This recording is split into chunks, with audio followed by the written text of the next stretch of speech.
सती जी ने सुना कि यज्ञ तो मेरे पिता का हो रहा है और सब लोग जा रहे हैं। बड़ी उत्सुकता हुई और कहा, देवाधिदेव, मेरे पिता के यहां उत्सव हो रहा है, निमंत्रण नहीं आया, क्या मैं जा सकती हूं? वामदेव, मैंने सुना है इस समय इस शरीर के पिता और आपके ससुर बड़ा भारी यज्ञ उत्सव कर रहे हैं, सब निमंत्रण में जा रहे हैं, हम भी चले?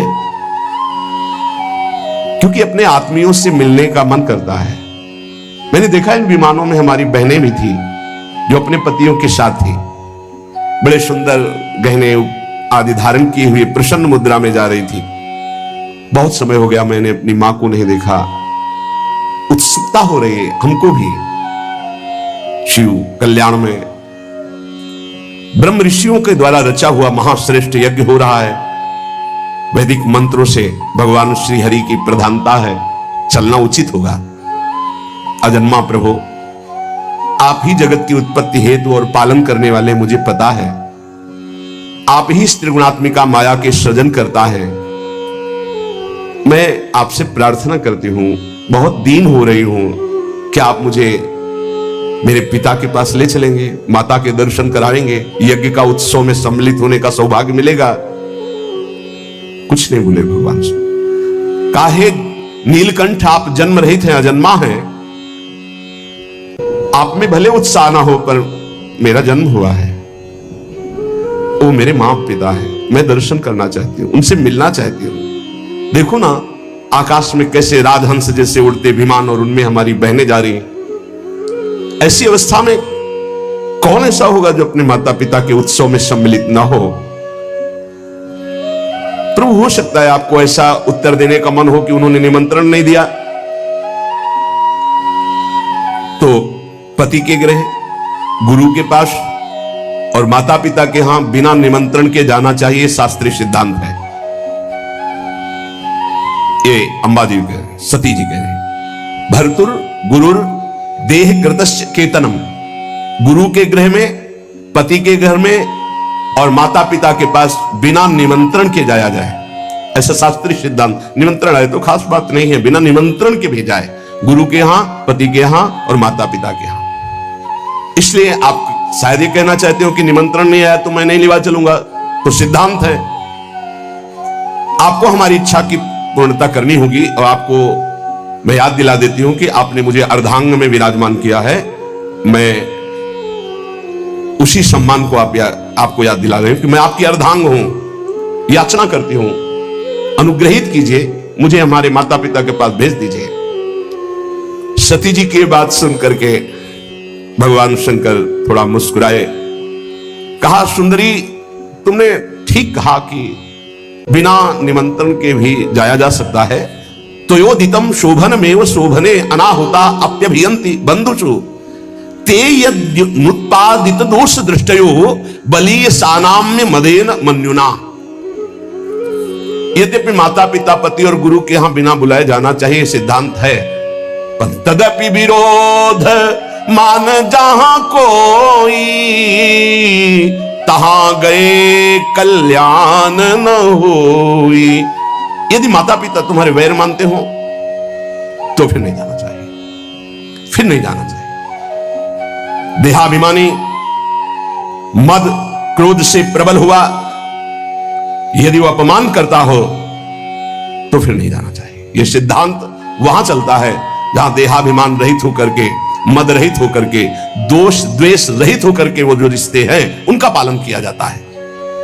विद्या, तप, धन, सुदृढ़ शरीर, युवावस्था, उच्च कुल, ये 6 गुण है, पर अभिमान आ जाए तो यही 6 दुर्गुण बन जाते हैं और उसका नाश कर देते हैं। ये 6 गुण अवगुण जब बन जाते हैं तो महापुरुषों का अपराध करा देते हैं और वो नष्ट हो जाता है जो महापुरुषों का अपराध करता है। मुझे लगता है यदि तुम अपने माता पिता के पास जाओगे तो वो तुम्हें आदर नहीं देंगे, मेरे संबंध के कारण बहुत चढ़ा कर देखेंगे। ऐसी अवस्था में तुम सुख नहीं पाओगे। देवी, बाणों से बिन जाने पर उतनी पीड़ा नहीं होती जब प्रियजनों के द्वारा अपमान होता। सत्य कठिन जाति अपमाना।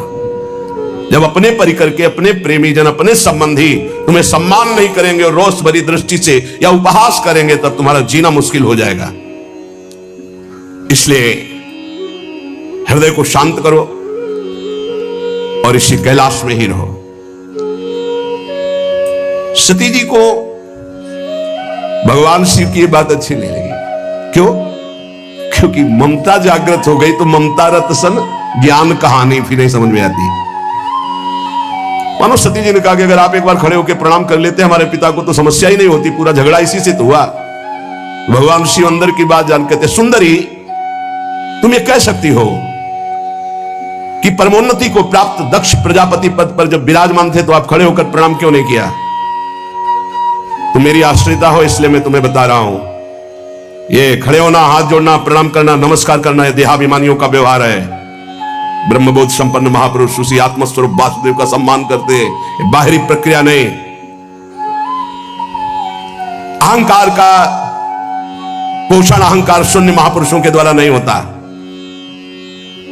इसलिए मुझे लगता है तुम्हें नहीं जाना चाहिए। सुमध्य में ये नम्रता दिखाना, प्रणाम करना, हाथ जोड़ना, ये केवल व्यवहारिक क्रिया है। अगर अंदर के वासुदेव को नहीं पहचानता तो सब नाटक हो जाता है। तत्वज्ञानियों द्वारा उसी आत्मस्वरूप वासुदेव का सम्मान होता है, बाहरी देहाभिमानी का नहीं। विशुद्ध अंतःकरण का नाम वासुदेव है, अपने स्वरूप में स्थित होना सबसे बड़ा सम्मान है। ये भगवान ज्ञान स्वरूप शिव का, मैं उसी वासुदेव में निरंतर स्थित रहता हूं, इसलिए न किसी को नमस्कार न किसी को प्रणाम। इसलिए अगर तुम्हें लगता हो कि मैंने तुम्हारे पिता का अपराध किया तो बिल्कुल नहीं। मैं देहाभिमानी को प्रणाम नहीं करता, देह में विराजमान उस आत्म तत्व को नमस्कार करता हूं और वो मैं हूं। इसलिए किसको नमस्कार? कौन? इस समय सती जी को अच्छा नहीं लग रहा है, ध्यान दीजिए। व्याकुलता देखिए। यदि तुम मेरी बात नहीं मानोगी और जाओगी तो संकेत में बता देता हूं, ये तुम्हारे लिए बहुत ही हानिकारक होगा। क्योंकि जब प्रतिष्ठित व्यक्ति की आत्मीजनों के द्वारा अप्रतिष्ठा होती है, अपमान होता है, तो उसकी तत्काल मृत्यु का कारण बन जाती है। वो संकेत में बता दिया। भगवान शंकर शांत हो गए। ये देखकर सती जी को बिल्कुल अच्छा नहीं। खड़ी हुई एक बार देखती भगवान शंकर की तरफ कि अगर मैं जाती हूं तो ये रुष्ट हो जाएंगे, क्योंकि आज्ञा नहीं। एक तरफ विमानों की तरफ नहीं जाती हूं तो माता का दर्शन कैसे होगा, कैसे सुहृद जनों से मिलूंगी। बार बार एक क्रास चिंतन हुआ, हृदय चंचल हुआ। भगवान शिव की तरफ रुद्र दृष्टि से देखा और आंसू भी आ गए। इन्होंने आदेश क्यों नहीं किया? समझ नहीं पा रहे अम्बा। भगवान शिव कह रहे हैं जब प्रतिष्ठित व्यक्ति की अप्रतिष्ठा जहां होती है तो मृत्यु से बढ़कर दुखदायी होता है। हो सकता है मृत्यु हो जाए, इसलिए नहीं जाना चाहिए। क्रास चिंतन से ही क्रोध का भयानक स्वरूप आता है। देवी सती थर थर कांपने लगी। एक तरफ शिव प्रेम, एक तरफ मात पितृ प्रेम। रोष भरी दृष्टि से भगवान शंकर की तरफ देखा। प्रधक्षति वैक्षत जात वे पथो, शरीर कांप रहा। रुद्र दृष्टि से देखा। शोक और क्रोध ने बेचैन कर दिया कि आपने आदेश क्यों नहीं किया। और दांतों से ओठ दबाते हुए शिव जी की तरफ रुद्र दृष्टि करते हुए चल दी। और विचार किया मैंने, कई बार इनसे प्रार्थना की इशारे से कि मुझे आदेश दे दो, पर आदेश नहीं दिया। ठीक है ना, दो आदेश में जा सकती हूं। देखो यहां त्रुटि हो रही। सदगुरु,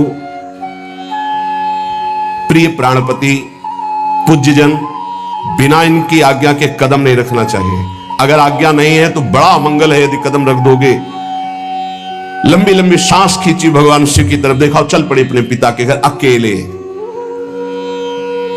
महादेव जी ने मणिमान नामक अपने पार्षद को बुलाया और कहा 10,000 शिव पार्षदों को साथ लो, सुंदर पालकी तैयार करो, बड़ी भारी यक्षों की सेना साथ होनी चाहिए और इनका अनुगमन करो। जाओ पीछे सती। तत्काल सुंदर पालकी की रचना सती जी को विराजमान किया। 10,000 भगवान शिव के पार्षद और हजारों की संख्या में यक्ष सैनिक, क्योंकि कुबेर मित्र हैं भगवान शिव के। नंदिकेश्वर ने कहा प्रभु पालकी से अच्छा रहेगा मुझे आदेश कीजिए। भगवान के नित्य वाहन नंदिकेश्वर गए, कहा माता विराजमान हो हम पर। मैना पक्षी गेंद दर्पण कमल समस्त राज सामग्रियां छत्र चमर शंख दुंदुभी आदि बजने लगी, चमर डुलने लगे और अंबाजी विराजमान होकर अपने पिता के घर जा रही बिना आदेश के, गुस्सा होकर। समस्त शिव पार्षदों के साथ दक्ष की विशाल यज्ञशाला में प्रवेश किया। वहां तो वेदध्वनि गूंज रही थी, बड़े ऊंचे स्वर से ब्राह्मण शास्त्र शीर्षा पुरुखा सहस्राक्षा सहस्रपात, एक दूसरे की आवाज दबाने के लिए होड़ लगी हुई थी। बहुत से अलग अलग वेदियों पर देवताओं की स्थापना हुई थी। दक्ष ने एक बार देखा सती आई, न नजदीक गए, न बात की, न पूछा। भयभीत हो गई सती जी कि क्या जो भगवान शिव ने कहा था वही होगा। पिता ने देखा और कोई आदर नहीं दिया, बहुत घबरा गई। बहनों के पास गए तो ऐसे मुस्कुराते हुए कटाक्ष करते हैं, बिना निमंत्रण के आ गए। हमें तो निमंत्रण भी गया था, भेंट भी गई थी, लिवाने भी गए थे, शायद आपके यहां निमंत्रण तो गया नहीं होगा, कोई लिवाने तो गया नहीं होगा। बहुत चोट सती जी के हृदय में। एक केवल अगर प्यार से मिली तो माता मिली, गले से लग करके। गदगद हो गई सती जी माता के मिलने पर। सती जी ने पूरी यज्ञशाला में देखा कहीं भगवान शिव का कोई स्थान नहीं। ये देखते ही माता के द्वारा मिला हुआ प्यार भस्म हो गया, हृदय जलने लगा। सर्वलोक महेश्वरी देवी शक्ति की अधिष्ठात्री अंबा, उन्होंने पूरे यज्ञ मंडप पे देखा, सब उत्साहित हैं, कहीं भी भगवान शंकर का कोई भाग नहीं। तो उन्होंने कहा ऐसा नहीं हो सकता कि प्रभु से बढ़कर प्यार माता पिता का हो। अपार क्रोधाग्नि प्रकट हुई, ऐसा लगा संपूर्ण लोगों को भस्म करने के लिए अंबा ने ठान लिया है। कहा दक्ष, अब पिता नहीं कहा, पिताश्री नहीं कहा, दक्ष तुझे कर्मकांड के अभ्यास से बड़ा घमंड है, हमारे प्राण प्रीतम शिव से द्वेष करता है। सती जी का ऐसा बोलना हुआ कि शिव पार्षद टूट पड़े ब्रह्म ऋषियों पर यज्ञ विध्वंस करने के लिए। सती जी ने सबको रुको, जब तक हमारा आदेश न हो तब तक दंड किसी को मत दो। सती जी ने कहा भगवान शंकर परम करुणा में, उनसे तू द्वेष करता है। सब लोग मुझे कहेंगे कि ये दक्ष की पुत्री है, ये शरीर दक्ष से निर्मित है, और तू हमारे प्राण प्रीतम शिव की निंदा करने वाला, शिव का विरोधी, यज्ञ में कोई शिव भाग नहीं। अरे कोई वाणी से भी निंदा कर दे तो सर्वनाश हो जाए, तू तो हृदय से उनसे द्वेष करता है। ऐसा कौन होगा तेरे जैसा जो महादेव से विरोध करे। जो दुष्ट मनुष्य स्वरूप शरीर को और स्वरूप पदों को पाकर अभिमान करता है, शिव की निंदा करता है, आश्चर्य है वो अपने सर्वनाश को नहीं जानता। इतने बड़े महान अपराध करने पर भी भगवान शिव ने तेरे लिए कोई दंड विधान नहीं किया। तुम महापुरुषों का निंदक, जघन्य अपराधी, दुष्ट पुरुषों में शोभा पाने वाला है दक्ष के प्रति। ये है अपने इष्ट का प्रेम, शिव। ये दो अक्षर जिसकी जिह्वा से निकल गए, कभी कोई पाप उसको दंड नहीं दे सकता। अहो ऐसे पवित्र कीर्ति देवाधिदेव महादेव शिव की तूने अपमान वृत्ति धारण की। तू अमंगल रूप है, तेरे अमंगल रूप से पैदा हुए इस अमंगल रूप शरीर को रखना मेरे लिए असह्य नहीं होगा। जब मैं जाऊंगी तो दक्ष पुत्री कहेंगे भगवान शिव, इसलिए इस शरीर को मैं नहीं रखूंगी। जो मेरे प्राण प्रीतम आराध्य देव के विरोधी अंश से पैदा हुआ ऐसे शरीर को नहीं रखूंगी। है निरंकुश, धर्म की मर्यादा का तूने विस्मरण कर दिया है। आश्चर्य यह होता है कि इष्ट का प्रेम कितना जोर का होता है। मात्र पितृ प्रेम से ऐसा लगा था कि भगवान शिव की अवहेलना करके सती जी आ रही, लेकिन हृदय में कितना गुह प्रेम अपने आराध्य देव के प्रति है। वैसे तो शास्त्र आज्ञा यही कहती कि अपने इष्ट और अपने पूज्य का अपमान होने पर शक्ति हो तो बलपूर्वक उसको दंड देकर बकवाद करने वाली अमंगल रूप दुष्ट जिह्वा को उसी समय काट डालना चाहिए। छिंदात प्रशय्य रुषति मसतिम प्रभुश्चे जिह्वामसूनपि ततो विसजेत धर्मा, ऐसा धर्म आदेश करता है। नीलकंठ भगवान करुणा समुद्र शिव की निंदा करने वाले, अगर कोई निंदनीय वस्तु खा ली जाए तो वमन करना ही उचित होता है। इसलिए तेरी निंदनीय अंश से इस शरीर की रचना हुई है, अब इसको रखना ठीक नहीं है। हे कामादि शत्रु को जीतने वाले भगवान शिव, क्षमा करना, आपकी आज्ञा का उल्लंघन करके ममता वसाई, पर अब मैं आपका अपमान सह नहीं सकती। आचमन किया, नया पीला वस्त्र धारण किया, आंख मूंदी, योगाग्नि का चिंतन किया, शिव शिव शिव शिव शिव। तत्काल श्री चरणों से अग्नि पैदा हुई और योगाग्नि में शरीर भस्म हो गया।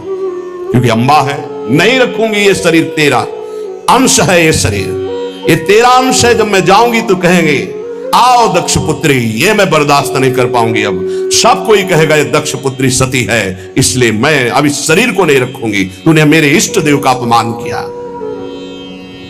जिस शरीर को भगवान शिव वामांग में विराजमान करते थे, महामनस्विनी सती ने तत्काल अग्नि की धारणा की, देखते देखते सबके बीच में भस्म हो गया शरीर। अब तो हाहाकार मच गया, क्योंकि रोकने वाले अब कोई थे नहीं। पार्षदों को सती जी ने ही रोका, भारी विध्वंस मचाना शुरू कर दिया। अब हदम रक्षम ब्रह्म ऋषियों ने उच्चारण किया, ऐसे मंत्र का उच्चारण करके आहुति दी तो यज्ञ कुंड से रिभु नाम के महान प्रतापी दैवी शक्ति संपन्न प्रकट हुए और शिव पार्षदों को मार मार के खदेड़ना प्रारंभ कर दिया। यज्ञ विध्वंस नहीं कर सकते। ब्रह्म तेज संपन्न उन रिभुओं की आक्रमण शक्ति इतनी प्रबल हुई, भाग करके शिव पार्षद कैलाश में आए। इधर देवर्षि नारद जी पहले ही पधार चुके थे। देवाधिदेव महादेव जी की वंदना करके पूरी की पूरी सूचना तत्काल जटा पकड़ी, उखाड़ी और पटक दी भूमि पर। जेव ही जटा उखाड़कर पृथ्वी पर पटका, मानो आकाश को छूता हुआ ऐसा महावीर प्रकट हो गया। ना तो छाती की चौड़ाई दिखाई दे रही थी, ना शरीर की लंबाई दिखाई दे रही थी। ऐसा विराट महान, इतना विशाल था कि स्वर्ग से भी ऊपर उनका सिर हो रहा था। हजार भुजाएं, श्याम वर्ण, सूर्य के समान चलते हुए तीन नेत्र, विकराल भयंकर दाढ़े, लाल लाल जटाए, हाथ में हजारों हाथों में अस्त्र शस्त्र। क्या आज्ञा है? भगवान शंकर ने कहा तेरा नाम वीर रुद्र है, तू उठ, मेरे संकल्प से प्रकट हुआ है, और जा दक्ष के यज्ञ को विध्वंस कर दे। और जिन ब्रह्म ऋषियों ने हमारे पार्षदों को दंड दिया, बलात् उनको दंड देकर के यज्ञ विध्वंस करके हमारे पास आओ। देवादिदेव भगवान शंकर की आज्ञा हुई तो वीरभद्र ने परिक्रमा की और चल दिया। उस समय वो जब चरण रखता था तो ऐसा लगता था भूकंप आ गया। ऐसा महान बलशाली भयंकर सिंहनाद करता हुआ कराल त्रिशूल हाथ में लेकर यज्ञ मंडप की तरफ दौड़ा, मानो काल दंड स्वयं पधार रहा हो। ऐसी गर्जना की यज्ञ मंडप में लगा कि आकाश से बिजली टूट गई और कैलाश से गर्जना प्रारंभ की।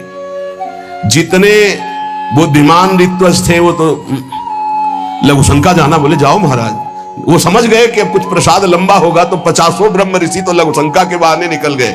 कहां? तो इशारे की केवल जरूरत है। ब्राह्मण लोग जनेऊ पहनते ना, इसका मतलब होता है कि लघुशंका जाना। जो अपने तप अभिमान मंत्र बल के की पार्षदों को मार के मंत्र बल से भगा दिया था, वो वहां बैठे रहे। दक्ष प्रजापति को मूर्छा से आने लगी। अब ये तो लगा है कि सती जी भस्म हो गई हैं, तो सती के पति कुछ करेंगे जरूर। संहार मूर्ति भगवान रुद्रदेव के द्वारा ये जो वीरभद्र है, प्रलय कालीन की अग्नि के समान जटाएं फहराता हुआ, हजारों भुजाओं में अस्त्र शस्त्र लिए हुए, मानो तांडव कर रहे हो। भुजाओं के द्वारा ऐसे वहां पधारे और यज्ञ में आकर के गर्जना की, अट्टहास किया। जितने महात्मा ब्रह्म ऋषि सब बैठे थे वो सब एक दूसरे की तरफ देख रहे और शुरू कर दिया हरिओम हरिओम। वहां कुछ नहीं हो रहा है। अब पहले तो भगवान शिव ने कुछ संकल्प नहीं किया था, इसलिए दैवी रिभु प्रकट हुए। अब कुछ नहीं मंत्र से